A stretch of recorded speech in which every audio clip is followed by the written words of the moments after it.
The Lives of the Saints by Father Alban Butler, February 21st, Saint Severian of Scythopolis, AD 452 or 453.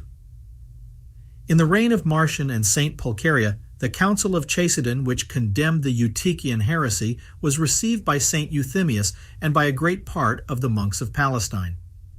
But Theodosius, an ignorant Eutychian monk and a man of a most tyrannical temper, under the protection of the Empress Eudoxia, widow of Theodosius the Younger, who lived at Jerusalem, perverted many among the monks themselves, and having obliged Juvenal, bishop of Jerusalem, to withdraw, unjustly possessed himself of that important see, and in a cruel persecution which he raised, filled Jerusalem with blood, as the Emperor Martyrdom assures us. Then, at the head of a band of soldiers, he carried desolation over the country.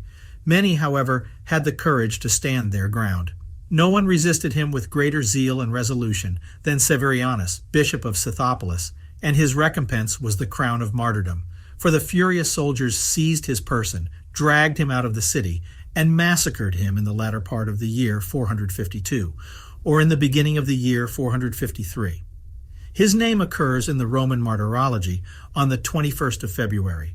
Palestine, the country which for above 1,400 years had been God's chosen inheritance under the old law, when other nations were covered with the abominations of idolatry, had been sanctified by the presence, labors, and sufferings of our divine Redeemer, and had given birth to his church and to so many saints, became often the theater of enormous scandals, and has now, for many ages, been enslaved to the most impious and gross superstitions.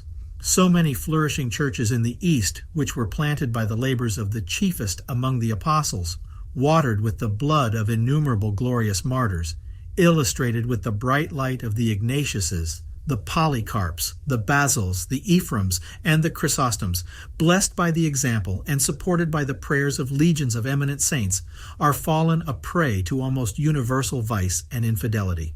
With what floods of tears can we sufficiently bewail so grievous a misfortune and implore the divine mercy in behalf of so many souls?